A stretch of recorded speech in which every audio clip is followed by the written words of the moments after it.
Coucou tout le monde! Aujourd'hui je suis très heureuse de vous retrouver dans cette nouvelle vidéo puisque ça fait très longtemps que j'ai pas fait cette vidéo. C'est un lecture du mois. Voilà, je suis trop contente de vous retrouver pour cette vidéo.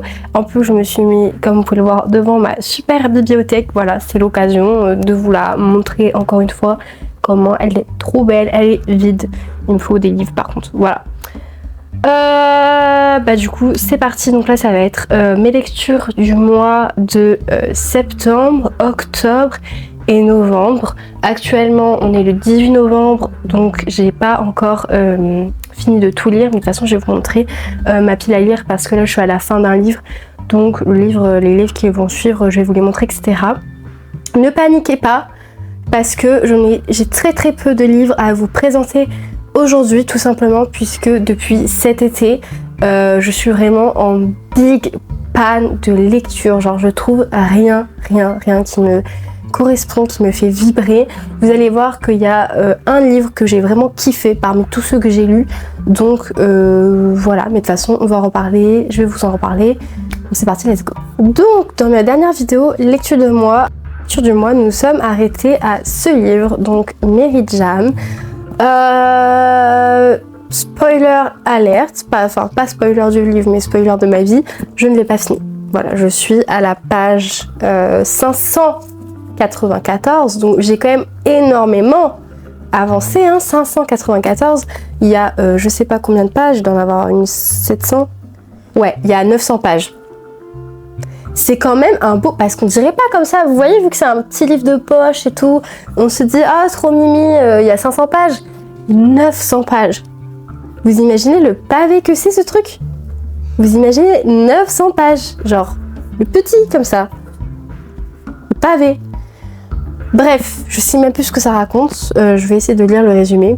C'est une fille qui s'est fait larguer par son ex-petit copain, et son ex, en fait, il l'a largué pour sa sœur, qui est une star du X. Donc en fait sa sœur, elle lui a toujours un peu volé sa vedette, la vedette, etc. Parce que voilà, c'est une star de X, donc elle est, en plus elle est très belle, etc. Donc les hommes, ils ont toujours été plus sur elle que sur sa sœur, etc., etc. En fait, sa sœur avait toujours toute l'attention qu'elle n'avait pas. Donc en plus son ex petit copain largue elle pour sa sœur qui est une star du X. Donc du coup, elle se dit qu'elle est sûrement un peu paumée par rapport à sa sœur, en mode qu'elle n'a pas les mêmes expériences que sa sœur, qu'elle y connaît rien aux hommes, rien du tout, nanana, donc elle se sent un peu nulle. Et en fait, ses amis l'invitent à créer une liste de 52 défis à réaliser pour mieux connaître le sexe opposé, pour mieux se connaître aussi ses désirs, etc., etc. Donc ouais, c'est un peu un truc hot. Et en fait, elle va accessoirement rencontrer un autre garçon qui s'appelle Sainte et qui est son voisin et aussi le meilleur ami de son ex. Donc c'est parfait. En fait, elle a toujours eu un peu des sentiments pour lui. En tout cas, elle a toujours été plus ou moins attirée par le meilleur ami de son ex parce que ça fait très longtemps. Enfin, du coup, elle le connaît en même temps qu'elle a connu son ex. Donc, elle a jamais été indifférente, etc. Donc, pas spoiler, mais c'est pas vraiment un spoil. Ils vont un peu faire les défis ensemble, d'après ce que j'ai compris. Du coup, qu'est-ce que moi j'en ai pensé de ce livre? Vraiment, j'étais pas du tout dans le mood de lire ça en fait, parce qu'avec la couverture, on dirait pas du tout qu'on va parler de ça, hein, il y a des fleurs et tout, trop mignon.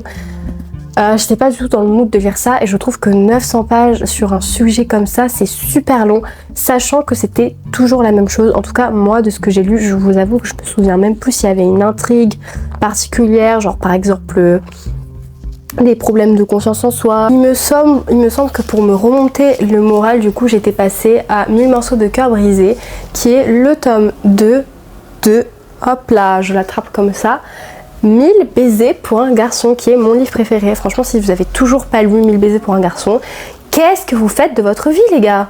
Qu'est-ce que vous faites dans votre vie? Je comprends pas. En fait, je savais pas du tout qu'ils allaient sortir un tome 2 et j'étais trop contente parce que du coup, en gros, ça raconte en fait la vie de la sœur de Poppy.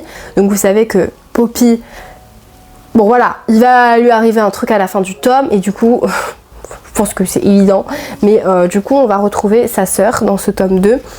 qui va essayer, en fait c'est dans le résumé donc je suis obligée de vous spoiler, mais c'est pas vraiment un spoil parce que tout le monde le sait. Donc en fait elle va essayer de faire le deuil de sa sœur qui est morte, donc voilà, parce que c'est très dur pour elle, forcément, que sa sœur soit morte. Et en fait, du coup, sa thérapeute va lui conseiller de faire en fait une sorte de voyage autour du monde avec que des adolescents qui ont vécu un deuil. Voilà, que ce soit leur frère, leur père, leur sœur. Voilà, elle va l'inviter à faire ça avec plein d'adolescents qui sont dans le même cas. Et en fait, elle va accessoirement aussi rencontrer un autre garçon à ce voyage. Donc on a les points de vue des deux, donc de la fille et du garçon, qui lui a basculé aussi dans une forte dépression. Enfin voilà, il est très triste depuis que son frère est mort. Et voilà, et du coup ils vont avoir plein de secrets et en fait peut-être que leur rencontre va finalement, ils vont trouver du réconfort par le fait de s'être rencontrés. Donc c'est un livre trop mignon, ça n'a rien à voir avec le tome 1 puisque là c'est un voyage autour du monde, etc., avec des deuils et tout. J'ai trouvé ça super beau, et aussi de voir le point de vue de la sœur de Poppy, en fait, genre depuis qu'elle est morte, enfin la vie un peu après Poppy. J'ai trouvé ça super stylé. Je pense que j'aurais préféré un tome avec la point de vue du copain de Poppy, parce que du coup dans le tome 1 voilà, elle est avec son copain et tout, donc je pense que j'aurais préféré un tome 2 avec la vie après sans Poppy du copain. Mais en vrai je trouve que la sœur c'est super intéressant aussi.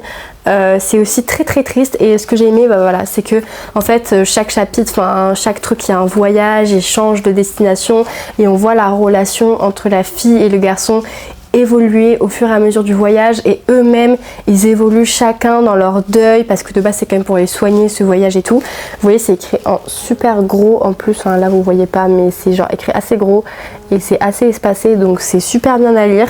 Et voilà, je crois qu'il y avait des moments où ça m'ennuyait un peu, mais franchement a priori je crois que j'avais bien aimé. Ensuite, un livre que je pensais qui aussi allait me faire un peu du bien, c'est le tome 2, encore un tome 2. Il est où celui-là? Il est là. Non, il est pas là, s'il est là. C'est le tome 2 de Nymphéa et la Chambre Rouge. Donc là, c'était les dessous de la Chambre Noire.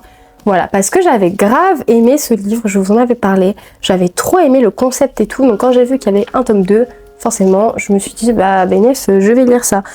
Encore une fois, je pense que j'étais pas dans le mood. Parce qu'en fait, du coup, c'est un peu la suite. C'est vraiment la suite, quoi. En gros, c'est après ce qui s'est passé dans le tome 1, etc. En fait, il y a un des personnages qui essaye un peu d'oublier tout ce qui s'est passé. Enfin, c'est parce qu'il y a eu un truc marquant pour lui. Et il se noie dans l'alcool et le X. Et en fait, il va recevoir des lettres de menaces par quelqu'un, et du coup, il se sent plus trop en sécurité, et il va essayer de savoir. Il veut savoir qui c'est, mais du coup, il y a eu un compromis qui l'enchante pas trop, puisque du coup, il y a une fille en fait qui est la garde du corps de son père, qui va devoir emménager avec lui, mais apparemment, du coup, cette meuf-là, elle cache des secrets. Et du coup lui il va un peu découvrir ce qui se passe, etc. Et du coup il la provoque et machin. Et en gros plus il se provoque, plus ils sont attirés l'un vers l'autre. Je vous avoue que je me souviens, je pense que j'en suis même pas encore à là, parce que je suis au début du livre, je suis à la page 94. Donc a priori le résumé comme ça me chauffe bien, mais la page 100, et j'ai l'impression qu'il n'y a toujours pas l'intrigue. En fait je pense que c'est ça qui m'avait énervée, parce que l'intrigue m'avait attirée, et je crois qu'à la page 100 on n'a toujours pas l'intrigue. Après encore une fois c'est un gros pavé, puisqu'il y a 700 pages, et en fait je pense que le fait que ça rentre pas dans l'intrigue directement, genre que ça soit vite tu vas devoir habiter avec ma garde du corps qui est un peu chelou et tout, et trouver ses secrets, qu'est-ce qu'elle cache et tout, je pense que ça m'a saoulée, parce que je sais que le début du livre c'est beaucoup justement sur le personnage qui se drogue, qui tombe dans l'alcool et machin, et ses travers, et ses potes qui sont en mode frère tu déconnes et tout, arrête machin, et ils reviennent un peu sur ce qui s'est passé. Et en fait je pense que ça m'avait saoulée, parce que je m'en foutais en fait, moi qui se drogue, qui boit de l'alcool et qui soit pas bien, genre je m'en fous, passer directement à l'intrigue du livre. Et je crois qu'à la page 100 ils sont toujours pas passés à l'intrigue. Ne vous en faites pas, puisque nous allons passer à un livre que j'ai extrêmement aimé, et heureusement, il était temps après toutes ces déceptions, puisque j'ai lu Meurtre, mode d'emploi, je ne l'ai pas avec moi parce qu'il est chez ma maman, de Holly Jackson, et je pense que j'avais vraiment besoin d'un livre comme ça pour décompresser. En plus ça c'était en octobre, donc on approchait d'Halloween et tout. J'avoue que septembre c'était délétère au niveau des livres, donc voilà, octobre j'avais besoin d'un truc d'horreur et tout. Et je suis tombée sur Meurtre mode d'emploi par hasard, je crois, je sais plus. Non, j'en avais entendu parler, en tout cas je sais pas. Et j'ai beaucoup aimé. Je sais plus trop de quoi, enfin en gros si je sais un peu de quoi ça parle. C'est une fille, en fait il y a eu il y a une fille qui a disparu et en fait la personne qui a été reconnue coupable du fait qu'elle soit disparue / morte, parce qu'on n'a vraiment jamais retrouvé son corps mais on pense qu'elle est morte, c'est le frère d'un autre gars. Et en fait, il y a une fille qui, pour son devoir de TPE, donc voilà, un devoir qu'elle doit faire, elle décide de re-enquêter sur cette enquête. Et elle pense que le gars qui a été accusé du meurtre, c'est pas lui, en sachant qu'entre-temps, il s'est suicidé. Enfin, il est mort. En tout cas, on pense qu'il s'est suicidé. Voilà, donc on pense qu'il s'est suicidé parce que du coup, il a des remords par rapport au fait qu'il ait tué cette fille-là, qui était accessoirement sa copine. Mais elle pense que c'est pas du tout ça qui s'est passé. Donc elle pense que c'est pas lui qui l'a tué et elle veut re-enquêter et elle fait ça en l'occasion de son devoir de TPE. Voilà, sauf que en même temps qu'elle fait ça, elle va commencer à recevoir des menaces et tout en mode de arrête l'enquête, etc. Donc voilà. Bref, moi j'avais trop kiffé, voilà, j'ai mis 5 étoiles sur 5, donc c'est un trailer ado. Voilà, et j'avais en fait besoin de jeu, j'avais besoin de ça, genre j'ai trop aimé comment c'était écrit simplement parce que c'est un peu un livre pour ados, donc c'était vraiment écrit simplement, c'était pas gore, il y a une histoire d'amour mais genre c'est pas ça qui prend tout l'histoire du livre, et j'avais trop, enfin en fait j'aime trop les livres où tu peux participer, et là c'était en enquête et tout, donc forcément tu participes avec elle à retrouver les preuves, les machins et tout, et à retrouver qui c'est, t'as le plot twist et tout, et en fait j'aime trop quand on peut enquêter avec le personnage, surtout sur les livres d'enquête et tout, et que tu retraces avec lui en même temps, tu suis avec lui ce qui se passe. Puis là en plus c'était pour un devoir de TPE et tout, donc je trouve que c'est super intéressant qu'elle fasse ça pour un devoir. Et voilà, genre elle va interroger tout le monde pour savoir ce qui s'est passé, elle va revenir sur l'histoire et tout. Et après ça, j'avais pas du tout envie de retourner à les 2 autres que je vous ai montré. Genre vraiment j'étais en mode ça y est, je suis enfin sortie, j'ai enfin fini un livre, j'ai kiffé lire un livre en une semaine, j'ai pas envie de retourner aux autres. Du coup je suis passée à un autre, babam. Du coup je suis passée à un livre de Emma Green qui s'appelle La vie en vrai. Bon, encore une fois, j'avais pas forcément envie de lire un truc romance, etc. J'avais encore envie d'un truc d'horreur, mais il traînait dans ma pile à lire, donc je me suis dit vas-y, je vais le lire. Du coup, en gros, c'est une meuf qui se fait harceler par des gens qui s'appellent les Royals, et vraiment, elle se fait harceler, mais genre vraiment. Et le début du livre, ça commence par le fait qu'elle fasse une tentative de suicide. Tout simplement. Voilà, elle fait une tentative de suicide parce que elle en a marre de se faire harceler. Sauf qu'elle survit à cette tentative de suicide. Elle a une famille un peu chelou aussi d'ailleurs. Et en fait, il y en a un vraiment qui la harcèle de ouf et elle en a marre de ce gars. Voilà. Donc en fait, ça va être un peu une histoire d'amour avec ce gars. Enfin voilà, même s'il la harcèle, etc. Vous allez comprendre pourquoi ils vont tomber amoureux en fait. J'ai pas fini de lire, mais franchement, j'ai bientôt fini. Genre, je suis à la page 437. Mais ça fait à peu près 2 semaines, ouais, je pense que ça fait à peu près 2-3 semaines que j'y suis, parce que là ça va faire 3 semaines que j'y suis, c'est quand même long, 3 semaines je trouve pour lire un livre de 500 pages, enfin j'ai pas l'habitude, donc c'est que il m'a plu mais sans plus. Je pense qu'à la fin, quand je vais le lire, je lui mettrai 3 étoiles, mais je vois pas à quoi les 3 autres derniers chapitres que j'ai lus ils servent. Genre c'est juste la continuité pour rien un peu. Mais en vrai je l'ai kiffé, donc je pense que je vais mettre un 3, un 3,5. Pour lui il me reste un chapitre, donc franchement je peux avoir l'avis dessus. Maintenant on va passer à ma pile à lire que j'ai très hâte de lire. Enfin j'ai très hâte de passer à ma pile à lire, voilà, parce que je me suis fait chier, je vous avoue franchement. Heureusement qu'il y a eu Meurtre d'emploi et un peu La vie en vrai qui m'a un peu fait du bien. Mais voilà. Donc là récemment j'ai acheté Pin Lake ressort.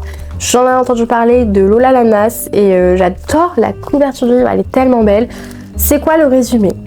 Alors, c'est massacre sanglant de 45 personnes marquant la fin d'un prestigieux hôtel appartenant à une famille, et 42 ans plus tard, Charlie, l'héritière du Domed, du domaine décide de tourner la page sur cette période sombre de sa vie, ressort de sa gloire. Elle engage donc un gars, un entrepreneur pour l'aider dans cette tâche monumentale. Et en fait, lorsque ce gars se gare devant cet hôtel qui est très célèbre et connu pour ce qui s'est passé, il ne s'attend pas à être bouleversé par sa rencontre avec Charlie.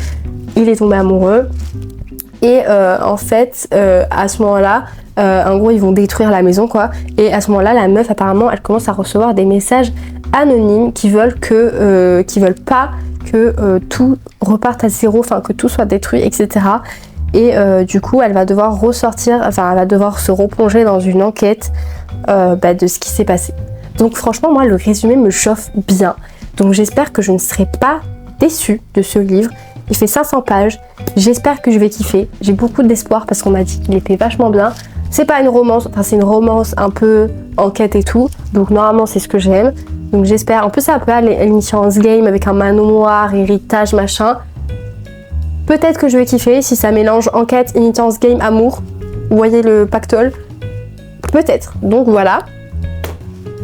Ensuite sur ma pile à lire que j'ai pas encore acheté mais que je compte acheter, on a Girl in Pieces. Je sais plus trop de quoi ça parle, mais quand je l'avais vu dans le magasin, j'en ai déjà entendu parler. Quand j'ai lu le résumé, il m'a trop chauffé.